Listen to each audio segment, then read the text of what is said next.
டிஎன்பிஎஸ்சிக்கு group 4 விஓஓ 2022 கேட்கப்பட்ட பொது தமிழும் பொது அறிவும் அதை பற்றி இந்த கொஸ்டின் ஆன்சர்ஸ் தான் நம்ம இன்றைக்கி பார்க்க போகிறோம். அதில் ஃபஸ்ட் கொஸ்டின், தமிழ் தகுதி மதிப்பீட்டு தேர்வு இலக்கண குறிப்பறிதல் சாலச் சிறந்தது தொடரின் வகையை அறிக. இடைச்சொல் தொடர், விழித்தொடர், எழுவாய் தொடர், உரிச்சொல் தொடர். விடை தெரியவில்லை. ஆன்சர் டி தான் கரெக்டு. உரிச்சொல் தொடர். பெயர் சொற்களை பொறுத்துக. மல்லிகை, பள்ளி, கிளை, இனிமை. இங்கே சினை பெயர், பண்பு பெயர், இடப்பெயர், பொருள் பெயர். ஆன்சர் பார்த்தீங்கன்னா கொடுத்துருக்க 4 ஆப்ஷனில் தான் கரெக்டு. 4, 3, 1, 2. அதாவது மல்லிகை பொருள் பெயர், பள்ளி இடப்பெயர், கிளை சினை பெயர், இனிமை பண்பு பெயர். ஸோ ஆன்சர் தான் கரெக்டு. பொருத்தமற்ற பெயர் சொற்களை எடுத்து எழுதுக. காலப்பெயர், சினை பெயர், பண்பு பெயர், தொழிற்பெயர். செம்மை, கண், ஆண்டு, ஆடுதல். கொடுத்துருக்க 4 ஆப்ஷனில் ஆப்ஷன் தான் சரி. சி இது ரெண்டும் பொருத்தமற்ற சொற்கள். அதாவது என்னது காலப்பெயர் செம்மைன்னு கொடுத்துருக்கு, அது பொருத்தமற்றது. பண்பு பெயர் ஆண்டுன்னு கொடுத்துருக்கு, அதுவும் பொருத்தமற்றது. ஸோ மற்ற ரெண்டும் சினை பெயர் கண் கரெக்டு, தொழில் பெயர் ஆடுதல் கரெக்டு. அப்போ ஆன்சர் தான் கரெக்ட். அடுத்த கொஸ்டின், மரபு பிழைகள் அற்ற தொடரை குறிப்பிடுக. கூகை கூவும், கூகை குணுகும், கூகை குழரும், கூகை அலரும். ஆன்சர் கூகை குழரும்.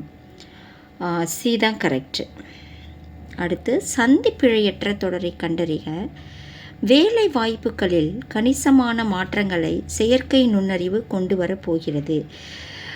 அடுத்து என்ன சொல்லியிருக்காங்க? வேலை வாய்ப்புகளில் கணிசமான மாற்றங்களை வந்திருக்கு. இதில் செகண்ட் ஒன்ல செயற்கை நுண்ணறிவு கொண்டு வரப்போகிறது. அடுத்து தேர்ட் ஒன் என்ன மாற்றம் இருக்குன்னா, வேலை வாய்ப்புகளில் கணிசமான மாற்றங்களை செயற்கை நுண்ணறிவு கொண்டு வரப்போகிறது. இது ஃபஸ்ட் ஒன் மாதிரியே தான் தேர்டும் இருக்குது. அடுத்து ஃபோர்த் ஒன், வேலை வாய்ப்புகளில் கணிசமான மாற்றங்களை வந்திருக்கு, செயற்கை நுண்ணறிவு கொண்டு வர போகிறது. இங்கே இப்போ வந்திருக்கு. ஸோ கரெக்டான ஆன்சர் டி தான். சந்திப்பிழை இல்லாத சொல் வார்த்தை டி தான். தொடர். அடுத்து, குற்றியலுகரம் அடிப்படையில் பொருந்தா சொல் கண்டறிக. சார்பு, மருந்து, கசு, பசு. விடை தெரியவில்லை. அடுத்து 6 குற்றியலுகரம் அடிப்படையில் பொருந்தா சொல்னு பார்த்தீங்கன்னா பசு தான். அடுத்து, பொருந்தா சொல்லை கண்டறிக. மோனை, எதுகை, இசைவு, இயைபு. இசைவு தான் இதில் பொருந்தாதது. ஸோ இதெல்லாமே இலக்கண தொடர்புடையது. மோனை, எதுகை, இயைபு. பட் இது தனியாக இருக்கிறதுனால இதுதான் ஆன்சர். பண்டைய காலத்தில் யோகம் பயின்று அறிவு நிரம்பியவர்கள் ஆழ்வார்கள், சித்தர்கள், நாயன்மார்கள். டி புலவர்கள். ஆன்சர் பி சித்தர்கள். ஸோ இந்த வீடியோ உங்களுக்கு கண்டிப்பாக யூஸ்ஃபுல்லாக இருக்கும். ஏன்னா இது ஓல்டு கொஸ்டின் பேப்பர். இதனோட கண்டினியூஷன் அடுத்த வீடியோவில் வரும். மறக்காமல் வீடியோவை தொடர்ந்து பாருங்கள்.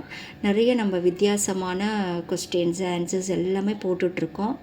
உங்களுக்கு தேவைப்பட்டுச்சுன்னா நீங்கள் ப்ரீவியஸ் கொஸ்டின் ஆன்சர்ஸ் எல்லாம் போய் பாருங்கள். வீடியோஸ்லாம் போய் பாருங்கள். ஒரு சின்னதாக லைக், சப்ஸ்கிரைப் பண்ணி எனக்கு சப்போர்ட் பண்ணுங்கள். நன்றி.